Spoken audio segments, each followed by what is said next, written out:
السلام عليكم ورحمة الله وبركاته. بسم الله الرحمن الرحيم. الحمد لله رب العالمين. اللهم صل وسلم وبارك على محمد وعلى آله وصحبه أجمعين ثم أما بعد. Welcome again to the second and the last day of this conference.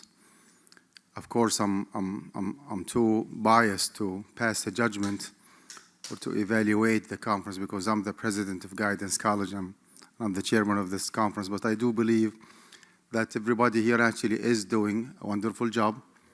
We are increasing the level of awareness of Islamic finance in the United States. We are trying our best to diversify the approach by bringing experts, bringing academics and practitioners from within the industry here in the US. Of course, as a Muslim community, Muslim minority, we have a long way to go to incorporate Islamic finance and to have it as a significant, as a recognizable industry in this country. We do have short-term solutions to work on and long-term solution. The long-term solution actually is to work closely with the decision makers, with the lawmakers, and try our best to penetrate the system by incorporating the principles of Islamic finance. And today I want to be very frank with you all. In my very humble experience for the last maybe 20, 25 years in this field, the way that I see it when it comes to incorporating genuine and sound Islamic finance practice in the US, we have two different schools here. We have the justification school and the rectification school. Justification school actually is a group of scholars that I love and I respect and I appreciate what they do. Their approach goes as follows. They do not want to take the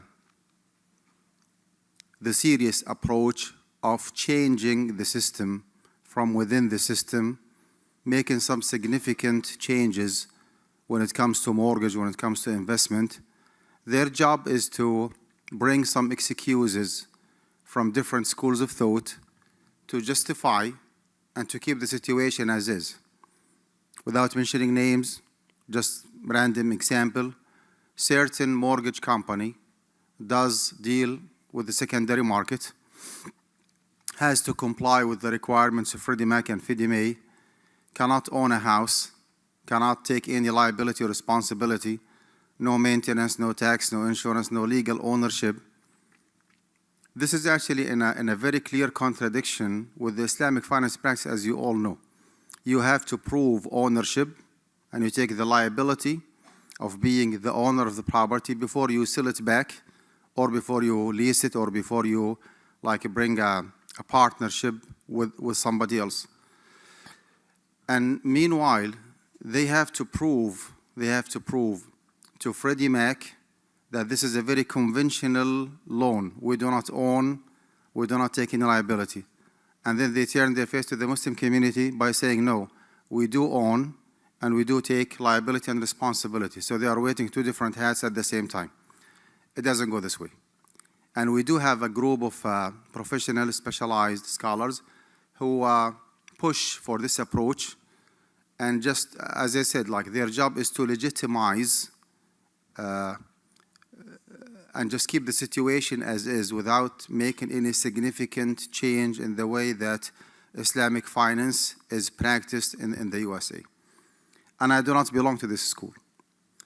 The other school is the rectification school, a group of conservative scholars who want to make sure that a real, significant, measurable changes are taking place in the United States within the finance as an industry to make sure that Islamic finance is practiced accordingly.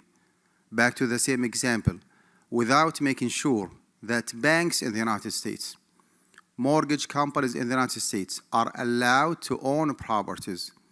Genuine, sound, authentic legal ownership has to be proven.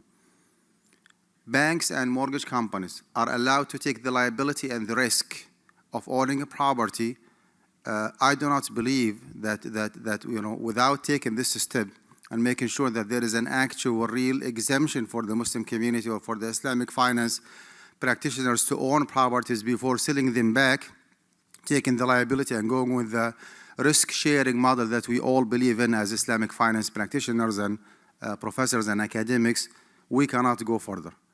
I do belong to the second school of thought, which is the rectification school of thought. I know that our job is not that easy. A lot of so-called Islamic mortgage companies, they view me as the bad guy who just makes everything hard and everything prohibited. But this is actually what I believe in, and I'm not willing in this age, in this position, to change my view to make anybody happy. I will just stay as is. I'll keep fighting until the system actually is changed. I want to see that significant, measurable, actual, real changes and exemptions are made in the industry in order for the Islamic finance, to be practiced accordingly. The other solution is to operate like off the market. Syndication actually is a solution, and believe it or not, we have hundreds of millions of dollars owned by Muslims scattered all over the country.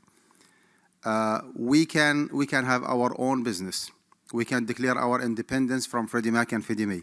We can establish our own institutes. What we need actually is having a vision, having a leadership, people who are willing to stand for ethics and for their principles to practice whatever they believe in. I wish, I hope, I pray to Allah subhanahu wa ta'ala to make this conference a successful conference. And this is the very first step for, inshallah, more steps to be taken place forward.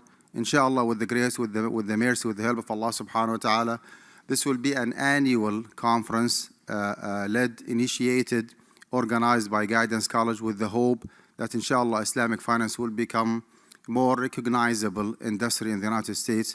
One more time, Jazakumullah khairan kathiran for being here. May Allah subhanahu wa ta'ala bless your effort. Barakallahu feekum wa assalamu alaikum wa rahmatullah.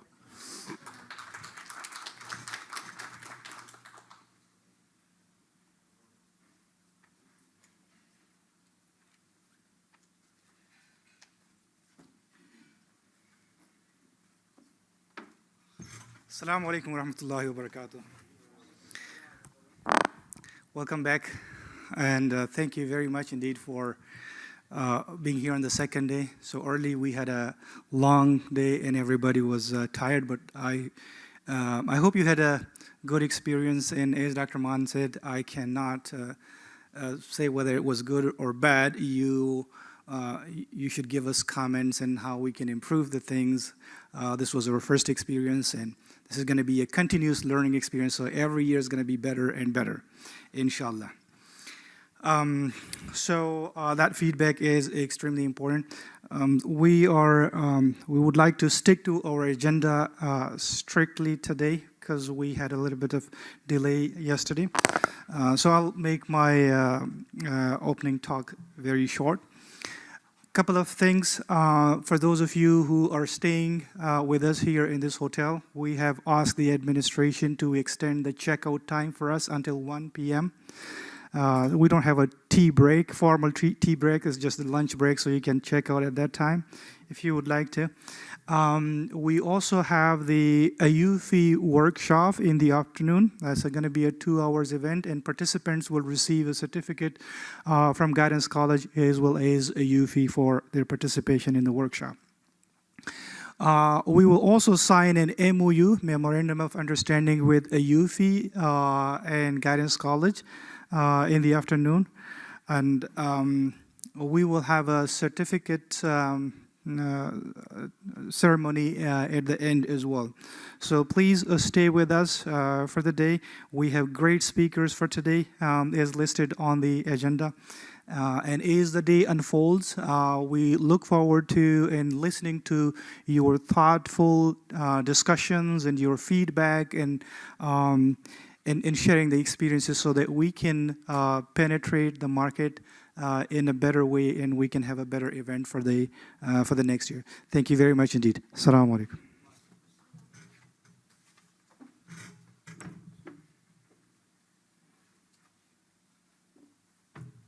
Okay, one of the disadvantages that I have, what I wanted to say, everything has been said by my previous two speakers. So let's start with a good expectation that we'll do better than yesterday. Yesterday we had a full day of wonderful speakers. Today we expect that would be even better.